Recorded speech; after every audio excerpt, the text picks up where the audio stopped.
യുദ്ധം അങ്ങ് ഇസ്രയേലിലും ഇറാനിലുമാണ്. അതിൻ്റെ വിലക്കയറ്റം മുഴുവനും ഇവിടെ കേരളത്തിലാണ് തോന്നിപ്പോവുകയാണ്. എല്ലാ സാധനത്തിനും 10-20% വീതം വെറുതെ ഒന്ന് കൂട്ടിയേക്കോ, ഒരു മാനദണ്ഡവും ഇല്ല. എന്നിട്ട് തന്നെ എങ്ങനെ ഇത് ആരെ നിശ്ചയിക്കുന്ന ഇതിൻ്റെയൊക്കെ വില എന്നൊരു പിടിയില്ല. അപ്പം യുദ്ധം ഇനിയും നീണ്ട് നിവർന്ന് പോവുകയാണെങ്കിലോ, അതും ഇപ്പോൾ ഈ തെരഞ്ഞെടുപ്പൊക്കെ കാരണം പെട്രോളിനൊന്നും വില ഇതേവരെ കൂടിയിട്ടില്ല. ഗ്യാസിനും പെട്രോളിനും കഴിഞ്ഞപ്പോൾ അടുത്ത മാസം മുതൽ അതൊക്കെ കൂടുമ്പോഴത്തെ വീണ്ടും ഒന്നോടെ വില കൂട്ടുക. യുദ്ധം എന്നേ അവസാനിക്കേണ്ടതാണ്. ഈ അധികാരക്കൊതി മുഖത്ത് മറ്റൊരുത്തൻ്റെ സമ്പത്ത് കണ്ട് അവനെ അടിച്ചമർത്തി പിടിച്ചെടുക്കാൻ വേണ്ടി യുദ്ധം നടത്തി മനുഷ്യരെ എന്തുമാത്രം പേരെയാണ് കൊല്ലുന്നത്. സപ്പോർട്ടിന് വലിയായിട്ടുണ്ട് അമേരിക്കയും ഞാനാണ് ലോക നേതാവെന്ന് പറഞ്ഞിട്ടുണ്ട്. ഇപ്പോൾ ഇറാൻ്റെ ആ ചുപ്പിടി വിദ്യയിൽ വലിയേട്ടന് പോയി നേതാവ് സ്ഥാനവും പോയ ലക്ഷണമാണ്. ഇപ്പോൾ ഇറാൻ തന്നെയാണ് നേതാവ് എന്നുള്ളിടത്തേക്ക് എത്തുവാണ്. എന്തിനാ മറ്റൊരുത്തൻ്റെ സമ്പത്ത് കണ്ട് അവൻ്റെ എണ്ണ കണ്ട് അവരെ പിടിച്ചടക്കാൻ പോകുന്നത്? അതുകൊണ്ടുള്ള ദുരിതം എന്തോരുമാണ്, എല്ലാ മനുഷ്യർക്കുള്ള ദുരിതം. ഇനിയിപ്പോൾ ഗ്യാസിന് ഇപ്പോൾ 45 ദിവസത്തെ ഡിലേ ഉള്ളൂ ഗ്യാസ് കിട്ടാനുള്ള താമസം. ഇനിയിപ്പോൾ അടുത്ത ഇതിവിടെ ആയി കഴിയുമ്പോഴേക്ക് നീണ്ടുപോയി കഴിയുമ്പോഴേക്കും ഇപ്പോൾ അടുത്ത മാസം മുതൽ ഗ്യാസിന് പെട്രോളൊക്കെ വിലയൊക്കെ കൂട്ടിക്കഴിയുമ്പോഴേക്കും ഇപ്പോൾ ഉള്ളതിൻ്റെക്കാൾ ഇരട്ടി വിലയാകുമോ ഉള്ളതാണ്. ഈ രീതിയിലേക്ക് നമുക്കെങ്ങനെ ജീവിക്കാൻ കഴിയുമെന്നുള്ളതാണ്. എന്നാൽ ഒരിക്കലും ഒരു പറയുന്ന കേട്ടതാണ്. അതങ്ങ് അവിടെ നടക്കുന്ന യുദ്ധത്തിന്, ഇറാനും ഇസ്രയേലുമായിട്ടൊക്കെ നടക്കുന്ന യുദ്ധത്തിന് നമ്മൾ ഇന്ത്യയിൽ ഇങ്ങനെ പ്രതിഷേധ പ്രകടനമൊക്കെ നടത്തിയിട്ട് എന്താ കാര്യം? ഇന്ത്യക്ക് ചെയ്യാൻ കഴിയാവുന്ന കാര്യങ്ങളുണ്ട്. ഇന്ത്യയിൽ പ്രതിഷേധങ്ങൾ ഉണ്ടായിക്കഴിഞ്ഞാൽ ഇന്ത്യൻ ഭരണാധികാരികൾ അതിന് വേണ്ട നടപടികൾ അവരുടേതായ പ്രതിഷേധങ്ങൾ ലോകരാജ്യങ്ങളുമായിട്ട് നടത്താനും ഒക്കെ കഴിയുന്ന കാര്യങ്ങളാണ്. അത് വൺ സൈഡ് കൂടാതെ നിഷ്പക്ഷമായി പറയുക പോലും ചെയ്തിട്ടില്ലെന്നുള്ളതാണ്. ഇപ്പോൾ എന്താ അതുകൊണ്ടുള്ള ദോഷം എന്ന് ചോദിച്ചാൽ ഇപ്പോൾ കണ്ടില്ലേ, ഇപ്പം തന്നെ വില കൂട്ടാതെ തന്നെ പലതിനും വില കൂടി. അപ്പോൾ ഇനി വില കൂട്ടുകയും കൂടെ ചെയ്യുമ്പോഴേക്കും എന്തായാലും മനുഷ്യന് ജീവിക്കാൻ പറ്റാത്ത ഒരു സാഹചര്യം. ഇപ്പോൾ വേനൽ ആണെങ്കിൽ കടുത്തു, ഒരു മുന്നറിയിപ്പും ഇല്ലാതെ ഈ സൂര്യനും ഒരു പണി തന്നേക്കുകയാണ്. ചൂടങ്ങ് കൂട്ടി വിട്ടേക്കുകയാണ് കടവാരം. അത് ഇരട്ടിക്ക് മേളെ ഉള്ള ചൂട്. ആ ചൂട് കൂടുന്നത് കൊണ്ടോ ഉള്ള ഫാനെല്ലായിട്ടും ഒക്കെ കറണ്ടും കൂടുന്നു. ഫാനും എ സിയും എല്ലാം ഇട്ട് കറണ്ടും കൂടുന്നു. എനിക്ക് എ സി ഒന്നും ഇല്ലാത്തതുകൊണ്ട് ഫാനുണ്ട്, അതിനനുസരിച്ച് കറണ്ടും വർദ്ധിക്കും. ഈ രാവിലെ നേരത്തെ എന്ന് പറഞ്ഞാൽ നമുക്ക് വളരെ കുറച്ച് നേരമൊക്കെ ഒരു ഫാനൊക്കെ ആണെങ്കിലും ഉപയോഗിക്കുന്നുള്ളൂ. ഇപ്പോൾ 24 മണിക്കൂറും ഫാനൊക്കെ കറങ്ങണം. അതുപോലെ തന്നെയാണ് ഞാൻ പിന്നെ പണ്ട് ഇൻഡക്ഷൻ കുക്കർ ഉപയോഗിക്കുന്നുണ്ട്.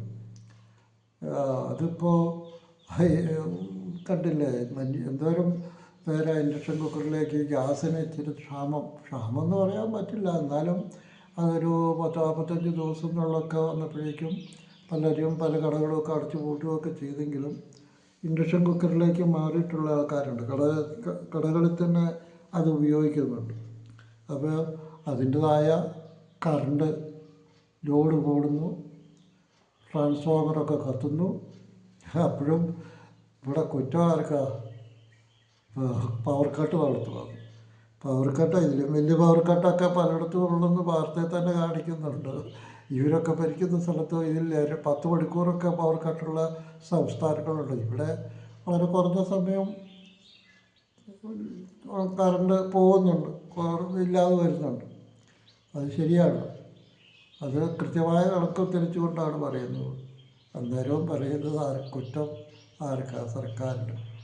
ശരിക്കും പറഞ്ഞാൽ ഇപ്പോൾ ഒരു സർക്കാർ കാവൽ സർക്കാരുണ്ടെന്നുള്ളതല്ലാതെ ഒരു ഭരണ കാര്യങ്ങളിൽ ഇടപെടാൻ കഴിയാത്തൊരു സർക്കാരാണ് ഇപ്പോൾ ഉള്ളത്. ഇനിയിപ്പോൾ പുതിയ സർക്കാരൊക്കെ വന്നാലേ എന്തെങ്കിലും ചെയ്യാൻ കഴിയും.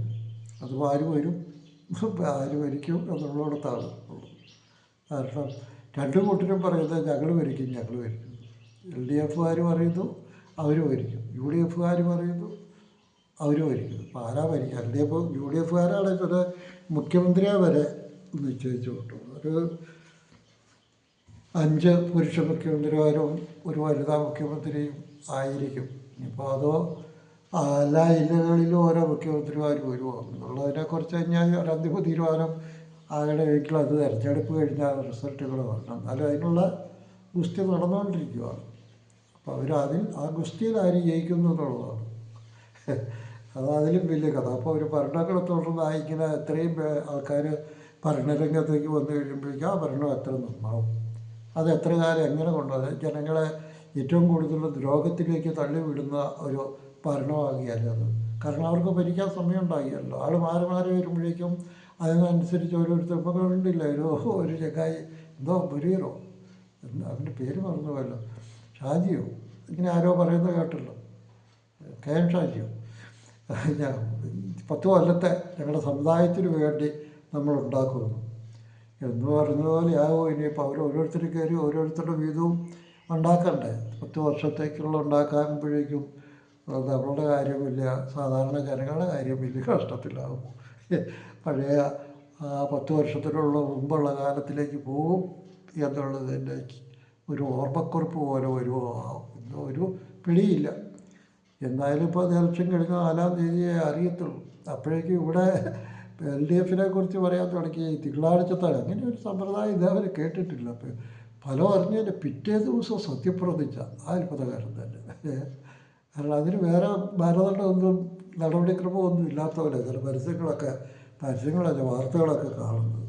എന്തായാലും അങ്ങനെയുള്ള വാർത്തകളൊന്നും ഞാൻ അംഗീകരിച്ചിട്ടില്ല, ഷെയർ ചെയ്തിട്ടില്ലെന്നാണ് എനിക്ക് തോന്നുന്നത്. ഇങ്ങനെ ഞാനും വിട്ടുപോയിട്ടുണ്ടോന്നും അറിയില്ല. കാരണം അത് LDF ഭാഗത്തു നിന്ന് അങ്ങനെ പെട്ടെന്ന് ഇങ്ങനെ ഒരു പ്രഖ്യാപനമൊക്കെ ചെയ്യാൻ കഴിയും തോന്നുന്നല്ലെന്ന് അറിയാത്തവരല്ല അവരാരും അങ്ങനെ പറയുകയില്ലെന്നുള്ളൊരു ഇതാണ്. കാരണം അങ്ങനെ ആരായാലും പറയും. കാരണം അത് നടക്കാത്തൊരു കാര്യമല്ലേ. പിറ്റേ ദിവസം തന്നെ ഒരു സത്യപ്രതിജ്ഞ. അപ്പം അത് ഈ വിലക്കയറ്റമാണ് ഇപ്പോൾ ഞാൻ പറയുന്നത്. ഈ വിലക്കയറ്റത്തിൽ ഈ കച്ചവടക്കാരൊക്കെ ചുമ്മാ ചൂട് കൂടിയതിൻ്റെ വിലക്കയറ്റം വന്ന് കറണ്ട് ചാർജ് കൂടുന്നു, അതുപോലെ സാധനങ്ങളുടെ വിലയൊക്കെ കൂടുന്നു. എല്ലാം കൂടെ ആകുമ്പോഴേക്കും ജനങ്ങൾക്ക് വലിയ കഷ്ടപ്പാടുമായി മാറുകയാണ്. ഒന്നാമത് സാധാരണ ജനങ്ങൾക്കൊന്നും ഇപ്പോൾ വരുമാനമില്ലാത്തൊരു കാര്യം. ആകപ്പാടെ ഈ പെൻഷൻ കിട്ടുന്ന കാശും പിന്നെ ഈ തൊഴിലുറപ്പ് ചെയ്യുന്നവർക്കുള്ള കാശും അല്ലാത്തവർക്കൊക്കെ ഇപ്പം സാധാരണ കർഷകർക്കൊക്കെ വലിയ കഷ്ടത്തിലുള്ള ജീവിതം തന്നെയാണ്. ഇതെല്ലാം കാശ് കൊടുക്കുകയും ചെയ്യണം. കറണ്ടിനും പിന്നെ ഫോൺ കമ്പനികളുടെയൊക്കെ ഞാൻ നേരത്തെ ഒന്നും പറഞ്ഞില്ല, അവർക്ക് തോന്നിയതുപോലെ മേടിച്ചോണ്ടിരിക്കുകയാണ്. അതിനൊന്നും കട്ടായാലും കാണാതിരുന്നാലും വരാതിരുന്നാലും ആർക്കും ഒന്നും പറയാനില്ല. കുറ്റം പറയാൻ ആരും ഒരു സമരവും ഇല്ല, ആരോടും ഒന്നുമില്ല. കറണ്ടിനൊക്കെ അവർ സമരവും ഒക്കെ നടത്തുള്ളൂ. മറ്റത് എത്ര കൊടുക്കാനും അവർക്ക് എല്ലാവർക്കും സമ്മതമാണ്. എനിക്ക് സമ്മതമൊന്നുമില്ല, പിന്നെ വേറെ മാർഗമൊന്നുമില്ലെന്ന് ഓർത്ത് ഞാനും എടുക്കുക. കാരണം ഫോൺ എന്തായാലും ഉപയോഗിക്കണമല്ലോ. അപ്പോൾ ഫോൺ ഉപയോഗം ഇല്ലാതെയും പറ്റിയല്ലോ. അപ്പോൾ അത് ഏറ്റവും കുറഞ്ഞ കമ്പനികളെ നോക്കിയാൽ എടുത്തു എന്നുള്ളതേ ഉള്ളൂ. ഏറ്റവും വില കുറഞ്ഞ ഡാറ്റ ഏതാണോ കിട്ടുന്നത് എടുക്കുന്നു. അപ്പോൾ അതിനൊന്നും ഒരു പരാതി ആർക്കുമില്ല. എന്ത് വില കൂട്ടിയാലും കുഴപ്പമില്ല, കുറച്ചാലും കുഴപ്പമില്ല. നമ്മൾ ഈ നിത്യോപയോഗ സാധനങ്ങൾക്കൊക്കെ വില കൂട്ടേണ്ട ഒരു കാര്യവും ഇപ്പോൾ ഇല്ല. അതൊക്കെ ഒരു അന്യായമായ കാര്യമാണ്. പെട്ടെന്ന് തന്നെ ഒരു 20% വില അങ്ങോട്ട് കൂട്ടിയിടുക. അപ്പോൾ അത്രയും ഒരു ഉൽപ്പന്നത്തിൻ്റെ ഏതാണ്ട് 40% എന്നുള്ളിടത്തേക്ക് 30% ലാഭത്തിലേക്ക് എത്തുന്ന ഒരു കച്ചവടമായി മാറി ഇപ്പോൾ എവിടെ പോയാലും അത്തരത്തിൽ. അപ്പോൾ അതിനിടയ്ക്ക് നമ്മുടെ ഹോട്ടലുകളിലും ചായക്കടകളിലും ഒക്കെ നടക്കുന്ന കണ്ടില്ല, യാത്രയിലൊക്കെ ചെയ്യുന്നവർക്കൊക്കെ ഈ ജനകീയ ഹോട്ടൽ പോലുള്ളതൊക്കെ ഇല്ലാതെ ഇങ്ങനെ വന്നെങ്കിലത്തെ സ്ഥിതിയോ എന്തായിരിക്കും. അതുപോലെ മാവേലി സ്റ്റോറുകളില്ലാതെ വന്നാലത്തെ സ്ഥിതിയോ എന്തായിരിക്കും നമ്മളത് ചിന്തിച്ചാൽ മതി. എന്തായാലും വല്ലപ്പോഴാണേലും പോയാൽ ഇടയ്ക്കൊക്കെ ഇല്ലാതെ വന്നാലും അത് കിട്ടുന്നുണ്ടല്ലോ, അത്രയും ആശ്വാസമുണ്ടല്ലോ. ഇടയ്ക്കൊക്കെ ചിലപ്പോൾ ഇല്ലാതെ വരുന്നുണ്ടാവും, ഇല്ലെന്നൊന്നും ഞാൻ പറയാമല്ലോ. ഇപ്പോൾ അത്യാവശ്യം 10-15 കൂട്ടം മറ്റേ സബ്സിഡി മനുഷ്യന് ആവശ്യമായ നിത്യം ഉപയോഗിക്കുന്ന സാധനങ്ങളൊക്കെ സബ്സിഡി ഇനത്തിൽ കിട്ടുന്നുണ്ട്. അപ്പോൾ അത് ഒരിക്കൽ UDF അത് തകർക്കാൻ വേണ്ടി എന്തോ വാമന സ്റ്റോറൊക്കെ തുടങ്ങിയതാണ്. ഇപ്പോൾ കണ്ടില്ല, ഒരു ഹോട്ടലിൻ്റെ കാര്യം തന്നെ. നമ്മൾ ജനകീയ ഹോട്ടലിനെ തകർക്കാൻ അവരേതോ ഒരെണ്ണം തുടങ്ങിയിട്ട് ജനകീയ ഹോട്ടലിൽ ഇത് മേടിച്ച് അവർക്ക് വിൽപ്പന നടത്തേണ്ട ഇതിലേക്ക് വന്നേക്കും. അപ്പോൾ ഈ യു.ഡി.എഫ് ഭരണം വരാതിരിക്കട്ടെ എന്നുള്ളതാണ്. അല്ലെങ്കിൽ അവരുടെ ഇപ്പോഴത്തെ രീതിയൊക്കെ മാറി ഒന്ന് ശുദ്ധീകരണമൊക്കെ നടത്തി ഈ ഈ പടക്കുതിയന്മാരെയൊക്കെ ഒന്ന് പുറത്താക്കി പുതിയ ആൾക്കാരൊക്കെ മനുഷ്യത്വമുള്ളവരൊക്കെ നേതൃസ്ഥാനത്തിലേക്കൊന്ന് വന്ന് കൈയ്യെട്ടുകാരിലൊക്കെ ഒന്ന് നിർത്തി പറയുന്ന കാര്യങ്ങൾ ചെയ്യാനൊക്കെ തയ്യാറാകുന്നവരൊക്കെ വന്നിട്ട് ഭരിക്കുവാണെങ്കിലും വേണ്ടിയില്ല. ഇപ്പോൾ അവർ പറയുന്നത് ചെയ്യാമെന്ന് അവർ തന്നെ പറയുന്നുണ്ട്. പറയുന്നതൊക്കെ ചെയ്യാൻ പറ്റുന്നതാണോ? അത് പ്രകടനത്തിലെ പറയുന്നതൊക്കെ പറയും, ചെയ്യാൻ ആരെക്കൊണ്ട് കാര്യം ചെയ്യാനത് പറച്ചിലേ ഉള്ളൂ. അപ്പോൾ അത്തരത്തിലുള്ളൊരു ഭരണത്തിലേക്ക് വരുവാന്നുള്ളതാണ് ഇപ്പോൾ കാത്തിരുന്ന് കാണേണ്ടത്. ഈ രണ്ട് കൂട്ടരും ഒപ്പത്തിനൊപ്പം അപ്പോൾ പറയുന്നത്, രണ്ട് കൂട്ടരുടെയും പറയുന്നത് ഇപ്പോൾ LDF നേതാക്കളൊന്നും അല്ലെങ്കിലും സാധാരണ പ്രവർത്തകരായ ഞാൻ വരെ LDF വരുള്ളൂ എന്നാണ് പറയുന്നത്. കാരണം ഭരണ വിരുദ്ധതയില്ലല്ലോ. അപ്പോൾ നമുക്ക് എന്തുകൊണ്ടും പ്രതീക്ഷിക്കാം ഭരണം എത്രയും നല്ലൊരു ഭരണമാണ് ഇവിടെ ഉള്ളത്. പറഞ്ഞുണ്ടാക്കുന്ന വിരുദ്ധതയുള്ളൂ, ഇല്ലാത്തതിനെ എന്നുള്ള പറഞ്ഞുണ്ടാക്കുന്നുള്ളൂ. അല്ലാതെ ഒന്നിനും ഇവിടെ ഒരു മറ്റുള്ള സംസ്ഥാനങ്ങളെ അപേക്ഷിച്ച് ഏറ്റവും സുഖകരമായ ഒരു ജീവിതവും ഭരണവുമാണ് ഞാൻ മനസ്സിലാക്കുന്നുള്ളൂ. ഞാനൊരു ഏറ്റവും താഴെക്കടയിലുള്ള ഒരാളാണല്ലോ. അപ്പോൾ എനിക്ക് എൻ്റേതായ ബുദ്ധിമുട്ടുകൾ വെച്ച് താരതമ്യം ചെയ്യുമ്പോൾ ഏറ്റവും നല്ല സുഗമമായ ഒരു നല്ല ഭരണമാണ് LDF. അത് തന്നെ തിരിച്ചു വരട്ടെ എന്നാണ് ആഗ്രഹിക്കുന്നത്.